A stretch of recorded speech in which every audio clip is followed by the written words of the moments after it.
بسم اللہ الرحمن الرحیم۔ مسلمانوں کی فوج پر بھیم سنگھ کی فوج کا پہلا حملہ بہت زوردار تھا اور انہیں ایک تنگ وادی میں چند قدم پیچھے ہٹنا پڑا، لیکن پیادہ فوج آس پاس کے پہاڑوں پر قبضہ جما کر تیر برسانے لگی تو سندھ کے لشکر کی توجہ دو حصوں میں بٹ گئی۔ اس موقع پر محمد بن قاسم نے قلعے کا دروازہ کھول کر عقب سے حملہ کر دیا اور چند سواروں کے ہمراہ دشمن کی صفیں درہم برہم کرنا شروع کر دی۔ لشکر کے قلب تک جا پہنچا۔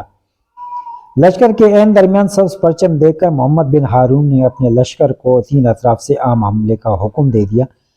زبیر محمد بن قاسم کی اعانت کے لیے 500 سواروں کو لے کر آگے بڑھا اور آن کی آن میں اس کے ساتھ آن ملا۔ بھیم سنگھ کی فوج بدحواس ہو کر قلعے کی طرف ہٹنے لگی۔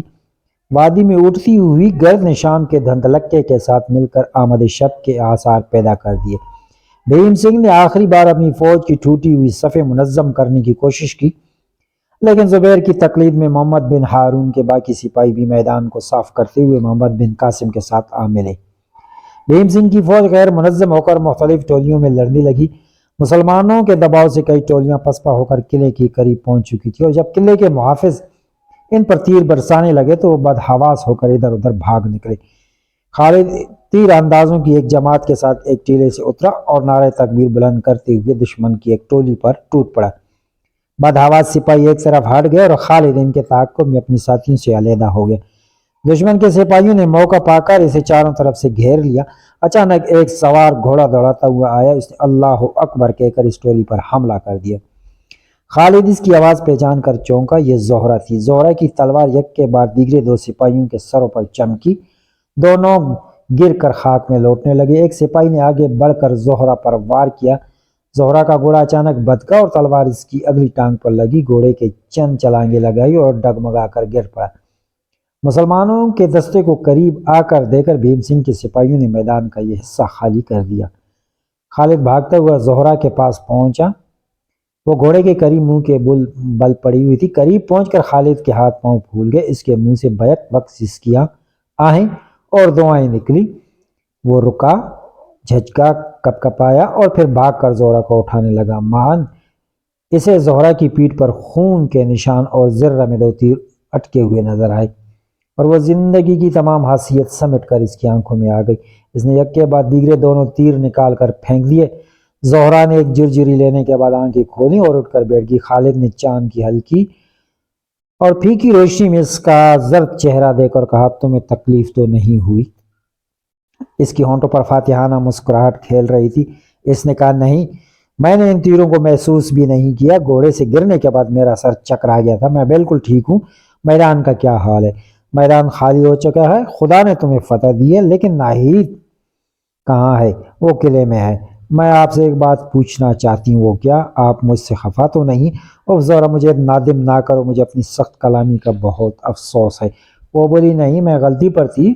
مجھے ڈر تھا کہ شاید آپ واپس نہ آئیں، لیکن آج میں دیکھ چکی ہوں کہ انسان اپنی موت کے معین وقت سے پہلے نہیں مرتا۔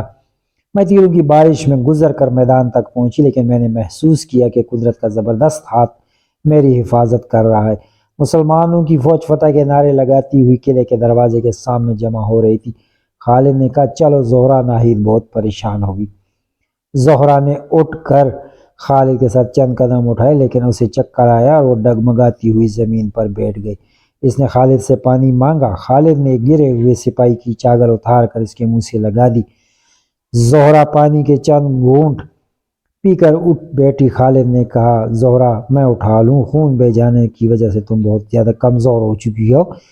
زہرہ نے کہا، نہیں، مجھے پیاس کی وجہ سے چکر آ گیا تھا، مجھے فقط آپ کے سہارے کی ضرورت ہے۔ خالد نے اسے اپنے بازو کا سہارا دیا اور آہستہ آہستہ اس کے ساتھ چلنے لگا۔ چند قدم چلنے کے بعد اسے ناصر الدین کی آواز سنائی دی، زہرہ، زہرہ، اور اس نے خالد سے کہا، بھائی، مجھے تلاش کر رہے، اسے آواز دو۔ خالد نے بلند آواز میں کہا، زہرہ میرے پاس ہے، اس طرف۔ ناصر الدین، زبیر اور ناہید تیزی سے چلتے ہوئے ان کے قریب پہنچے۔ ناہید نے بھاگ کر زہرہ کو گلے لگاتے ہوئے کہا، زہرہ، زہرہ میری بہن، تم کیسی ہو؟ اس نے جواب دیا، میں بالکل ٹھیک ہوں۔ لیکن ناہید نے اپنی انگلیوں پر نمی محسوس کرتے ہوئے اس کی پیٹھ پر ہاتھ پھیرا اور چونکا کر کہا، زہرہ، تم زخمی ہو؟ بھائی ناصر الدین اسے قلعے کے اندر لے چلو۔ ناصر الدین نے آگے بڑھ کر زہرہ کو اٹھانے کی کوشش کی، لیکن اس نے کہا بھیا میں بالکل ٹھیک ہوں، میں چل سکتی ہوں۔ اور یہ کون ہے؟ بھیا زبیر، مجھے معاف کرنا، میں پہچان نہیں سی۔ زبیر نے کہا ننھی بہن تو بنے بھائیوں کو بہت پریشان کرتی ہو، اب چلو ہمیں تمہاری مرہم پٹی کرنی ہے۔ چند قدم چلنے کے بعد انہیں سعد نظر آیا، وہ جھک جھک کر میدان میں پڑی ہوئی لاشیں دیکھ رہا تھا۔ خالد نے اسے آواز دی چچا کسے ڈھونڈ رہے ہو؟ ہم اس طرف ہیں۔ وہ بھاگتا ہوا اس کے قریب آیا، بے قرار ہو کر بولا میرے بیٹے میری بیٹی تم کہاں ہو؟ خالد نے ہنستے ہوئے جواب دیا ہم آپ کو تلاش کر رہے تھے، لیکن تم مجھے تلاش کر رہے تھے چور کہیں۔ ناہید سے پوچھے میں کس قدر پریشان تھا؟ ناہید نے کہا یہ تمہارے لیے بہت پریشان تھے، ہم نے میدان کا صرف ایک چکر لگایا اور یہ شاید 3 چکر لگا چکے ہیں۔ سعد نے کہا صرف اسی میدان میں نہیں، میں تو آس پاس کی تمام پہاڑیوں پر بھی خوار ہو کے آیا ہوں، تم نے آواز تو دی ہوتی میرا تو گلا بھی بیٹھ گیا۔ خالد نے کہا میں نے آپ کی آواز نہیں سنی، ورنہ میں جواب ضرور دیتا۔ سعد نے کہا ان زخمیوں کی چیخ و پکار میں کسی کی آواز سنائی بھی کب دیتی ہے؟ یہ لوگ باتیں کرتے ہوئے قلعے کے دروازے کے قریب پہنچے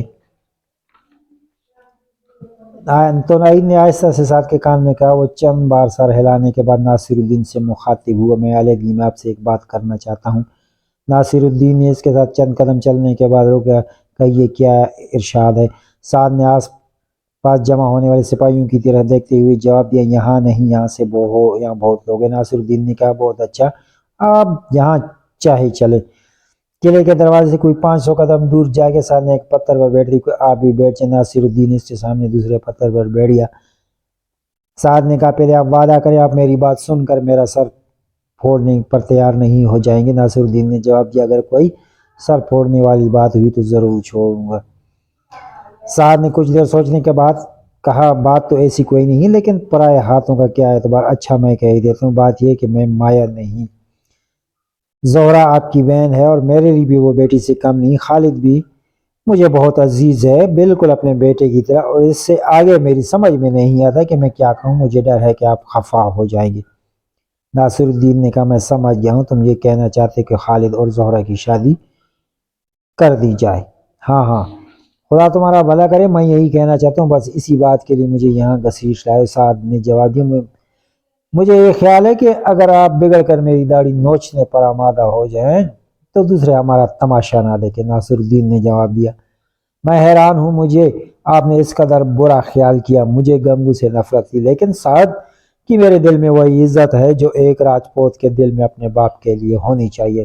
آپ جس وقت چاہیں ان کی شادی کر سکتے ہیں۔ سعد نے کہا میں تو چاہتا ہوں کہ ابھی ہو جائے، لیکن زہرہ زخمی ہے۔ سعد نے چونک کر سوال کیا زہرہ زخمی ہے؟ مجھے کسی نے کیوں نہیں بتایا؟ چلو چلے۔ ناصر الدین نے اسے تسلی دیتے ہوئے کہا گھبرانے کی کوئی بات نہیں، اس کے زخم بہت معمولی ہیں۔ آدھی رات کے وقت محمد بن قاسم کے تھکے ہارے سپاہی زخمیوں کی مرہم پٹی اور شہیدوں کی تجہیز اور تکفین میں مصروف رہے۔ میدان میں چاروں طرف سے دشمن کے زخمی سپاہیوں کی چیخ و پکار سنائی دے رہی تھی۔ شہیدوں کی نماز جنازہ پڑھانے کے بعد مسلمانوں کی فوج کا 17 سالہ سپہ سالار، جس کا جسم بے آرامی کی کئی راتیں کاٹنے کے بعد تھکاوٹ سے چور چور ہو چکا تھا، جس کے بازو دن بھر تلواروں اور نیزوں سے کھیلنے کے بعد شل ہو چکے تھے، اپنی پیٹھ پر پانی کا مشکیزہ اٹھائے زخموں سے کراہتے ہوئے دشمن کی پیاس بجھا رہا تھا۔ وہ آنکھیں جس میں ان کے ساتھیوں نے لڑائی کے وقت قہر و غضب کی آگ کے شعلے دیکھے تھے، اب گر کر تڑپنے والے دشمن کے لیے عفو اور رحم کے آنسو سے لبریز تھی۔ وہ ہاتھ جن کی تلوار دشمنوں کے سر پر بجلی بن کر کوندی تھی، اب ان کے زخموں پر مرہم رکھ رہا تھا۔ محمد بن قاسم کے سپاہی بھی تھکاوٹ سے چور تھے، لیکن وہ اپنے بالکل نوجوان سپہ سالار کی تقریر میں ایک روحانی لذت محسوس کر رہے تھے۔ انہوں نے دشمن کے زخمیوں کو اٹھا اٹھا کر قلعے کے سامنے قطار در قطار لٹایا۔ محمد بن قاسم کو ایک پہاڑی کے دامن میں کسی کے کراہنے کی آواز سنائی دی اور وہ مشعل اٹھائے اس کی طرف بڑا۔ سعید، زبیر، سعد، ناصر الدین اور چند اور سالار اس کے ساتھ تھے۔ مشعل کی روشنی میں چند لاشوں کے درمیان اسے ایک زرہ پوش نوجوان دکھائی دیا۔ اس کی زرہ میں کئی جگہوں پر خون کے نشانات تھے اور وہ پسلی میں ایک تیر پیوست تھا۔ اس کے دائیں ہاتھ سے تلوار کا دستہ چھوٹ چکا تھا، لیکن بائیں ہاتھ میں وہ ابھی تک اسے مضبوطی کے ساتھ سندھ کا جھنڈا تھامے ہوئے تھا۔ محمد بن قاسم نے مشعل اپنے ایک ساتھی کے ہاتھ میں تھما دی اور زمین پر گھٹنا ٹیکتے ہوئے اسے اٹھنے کا سہارا دے کر پانی پلایا۔ چند گھونٹ پینے کے بعد نوجوان نے آنکھیں کھولی اور محمد بن قاسم اس کے ساتھیوں کو غور سے دیکھنے کے بعد جھنڈے کو دونوں ہاتھوں سے مضبوطی سے پکڑ لیا۔ ناصر الدین نے زبیر سے کہا، زبیر تم نے اسے پہچانا نہیں؟ زبیر نے آگے بڑھ کر زخمی نوجوان کی طرف دیکھا اور کہا، اوف، یہ بھیم سنگھ ہے۔ بھیم سنگھ نے آنکھیں کھولی اور اپنے چہرے پر ایک دردناک مسکراہٹ لاتے ہوئے کہا، تمہیں فتح مبارک ہو۔ محمد بن قاسم کے استعفاء پر زبیر نے بھیم سنگھ کے الفاظ کا عربی میں ترجمہ کیا اور اس نے کہا، میں حیران ہوں کہ ایسے بہادر سپہ سالار کی موجودگی میں سندھ کی فوج میدان چھوڑ کر بھاگ گئی۔ زبیر تم اسے سہارا دو، میں اس کا تیر نکالتا ہوں۔ زبیر نے آگے بڑھ کر بھیم سنگھ کو سہارا دیا۔ محمد بن قاسم نے اس کی طرف ہاتھ بڑھایا اور بھیم سنگھ نے جھنڈا چھوڑ کر اس کا ہاتھ پکڑ لیا۔ محمد بن قاسم نے ناصر الدین کو اشارہ کیا اور اس نے بھیم سنگھ کے دونوں ہاتھ پکڑ لیے۔ محمد بن قاسم نے تیر نکال کر ایک طرف پھینک دیا اور ناصر الدین کو فوراً زرہ کھول ڈھالنے کے لیے کہا۔ بھیم سنگھ کے زخم بہت زیادہ گہرے نہ تھے لیکن خون زیادہ بہہ جانے کی وجہ سے وہ انہیں ڈھال تھا۔ محمد بن قاسم نے اس کی مرہم پٹی سے فارغ ہو کر سپاہیوں کو حکم دیا کہ اسے قلعے کے اندر لے جائیں اور خود دوسرے زخمیوں کی دیکھ بھال میں مصروف ہو گیا۔ زہرہ نے اپنی زخموں کو زیادہ اہمیت نہ دی۔ وہ حسب معمول علیہ صبح اٹھ کر ناہید کے ساتھ صبح کی نماز کے لیے کھڑی ہوگی۔ نماز ادا کرنے کے بعد زہرہ نے اپنے بستر پر لیٹتے ہوئے کہا، ناہید کاش میں زیادہ زخمی ہوتی اور تمہاری تیمارداری کا لطف اٹھاتی۔ ناہید نے مسکراتے ہوئے کہا، تم میری تیمارداری کا تصور کر رہی ہو یا خالد کی تیمارداری کا؟ زہرہ کے گالوں پر تھوڑی دیر کے لیے حیا کی سرخی چھا گئی۔ دروازے پر ناصر الدین نے دستک دیتے ہوئے کہا، میں اندر آ سکتا ہوں؟ ناہید نے اڑ کر دوسرے کمرے میں جاتے ہوئے کہا، لو اب اڑ جاؤ، ورنہ کیا؟ ناہید نے کہا، ورنہ تمہاری شادی شاید دیبل کی فتح تک ملتوی ہو جائے۔ زہرہ کا دل دھڑکنے لگا۔ اس نے اٹھ کر ناہید کا دامن پکڑ لیا اور کہا، ناہید آپا، ناہید سچ کہو، کیا معاملہ ہے؟ ناہید نے کہا اپنا دامن چھڑاتے ہوئے کہا، پگلی تمہارا بھائی باہر کھڑا ہے، مجھے چھوڑ دو۔ نہیں، جب تک تم مجھ سے صاف بات نہیں کرو میں نہیں چھوڑوں گی۔ بھیا ذرا ٹھہرنا، میں آپا ناہید سے ایک بات کر رہی ہوں۔ ہاں بتاؤ۔ ناہید نے کہا، اچھا بتاتی ہوں، سنو۔ رات کے وقت سعد نے میدان سے آتے ہی تمہارے متعلق پوچھا اور تم نے تمام واقعات بتا دی اور تمہارے دل کی حالت پہلے بھی اس سے پوشیدہ نہ تھی، لیکن تمہیں یاد ہے جب ہم قلعے میں داخل ہو رہے تھے وہ تمہارے بھائی کو پکڑ کر ایک طرف لے گیا تھا، تو اس نے بھائی سے کیا کہا ہوگا؟ یہی کہ خالد کے ساتھ تمہاری شادی کر دی جائے۔ آبا سچ کا تم مذاق کر رہے ہو؟ میں مذاق نہیں کرتی، تمہارا بھائی ابھی میری باتوں کی تصدیق کر دے گا۔ زہرہ کی آنکھوں میں خوشی کے آنسو چھلک رہے تھے۔ ناہید نے کہا، تم رو رہی ہو کیا؟ تمہیں میرا بھائی پسند نہیں؟ اس نے مسکراتی ہوئی جواب، نہیں، میں تو خود تمہاری بھائی سے کہہ دیتی ہوں کہ وہ تمہیں شادی کے لیے مجبور نہ کرے، کہوں اس سے؟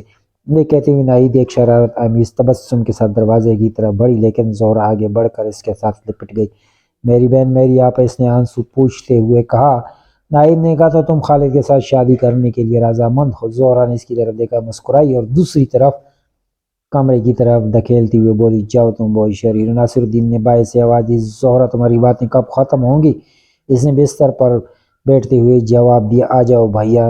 ناہید بہن دوسری کمرے میں چلی گئی ہے۔ ناصر الدین نے اندر پاؤں رکھتے ہی پوچھا، تمہارے زخموں کا اب کیا حال ہے؟ اس نے جواب دیا، وہ معمولی خراشی کہ میں بالکل ٹھیک ہوں۔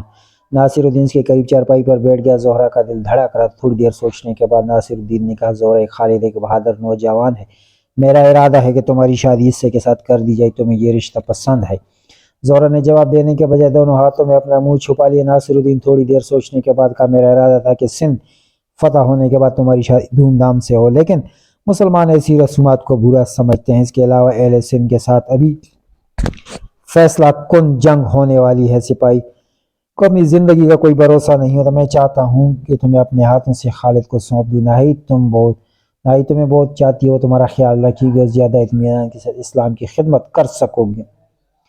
زہرہ، اس بے سر و سامانی میں میرے پاس تمہاری نیک دعاؤں کے سوا کچھ نہیں۔ اگر میرے پاس ساری دنیا کی دولت ہوتی تو میں تم پر وہ بھی نچاور کر دیتا۔ بھیا، اس نے جھک کر ناصر الدین کی گود میں سر رکھ دیا، ہنچیاں لیتے ہوئے کہا، مجھے کسی چیز کی ضرورت نہیں۔ اس نے پیار سے اس کے سر پر ہاتھ پھیرتے ہوئے کہا، زہرہ، میرا ارادہ ہے آج ہی تمہاری شادی کر دوں۔ فوج 2-4 دن اور یہاں ٹھہرے گی، لیکن یہ بھی ممکن ہے کہ اچانک دیبل سے راجے کی فوج کی پیش قدمی کی اطلاع آ جائے، ہمیں فوراً کوچ کرنا پڑے۔ سعد محمد بن قاسم سے ذکر کر چکا ہے کہ وہ بہت خوش ہے۔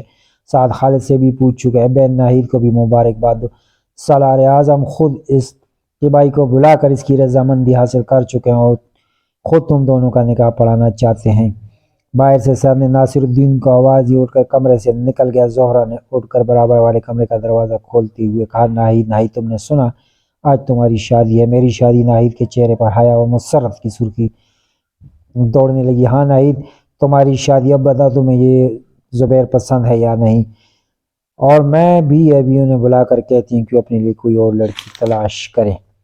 ناہید نے کہا، تم بہت شریر ہو زہرا۔ زہرا نے برآمدے کے برابر کمرے کا دروازہ کھٹکھٹاتے ہوئے ناہید کو آواز دی اور زہرا نے ہنستے ہوئے کہا، ناہید جلدی جاؤ ورنہ تمہاری شادی سندھ کی فتح تک ملتوی ہو جائے گی۔ میں مذاق نہیں کرتی، تمہارا بھائی ابھی میری باتوں کی تصدیق کر دے گا۔ ناہید زہرا کو محبت بھری نظروں سے دیکھتی ہوئی دوسرے کمرے میں داخل ہوئی۔ اس کا دل خوشی کے سمندر میں غوطے کھا رہا تھا، اس کے پاؤں ڈگمگا رہے تھے۔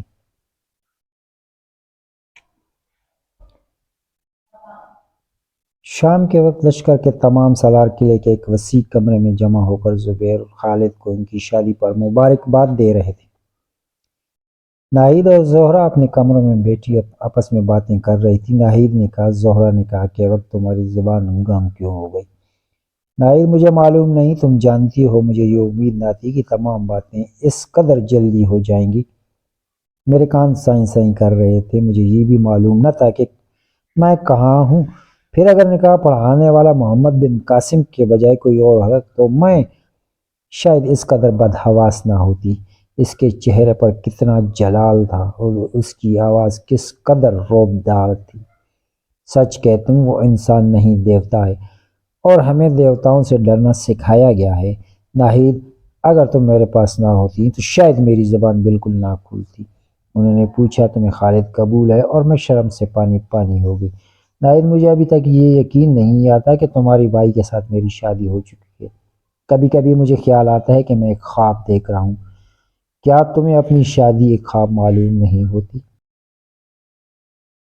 ناہید مسکرائی اور زہرا اس کے گلے میں باہیں ڈال کر اسے لپٹ گئی۔ ناہید اس کے سیاہ اور خوبصورت بالوں سے ہی گئی۔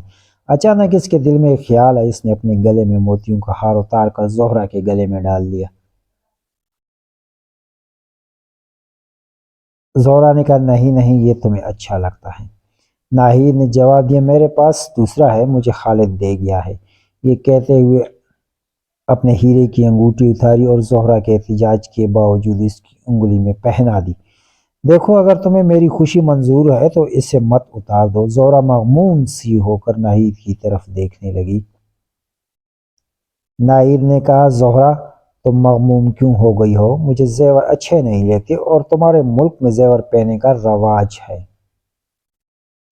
زہرا نے کہا، لیکن ہمارے ملک میں بابی نن سے لیتی نہیں، اسے دیتی ہیں، اور گھر سے اتنی دور۔ ناہید نے بات کاٹتے ہوئے کہا، پگلی بابی، تم آج ہی بنی ہو، اس سے پہلے ایک عرصہ تک تم ایک میری ننھی بہن تھی۔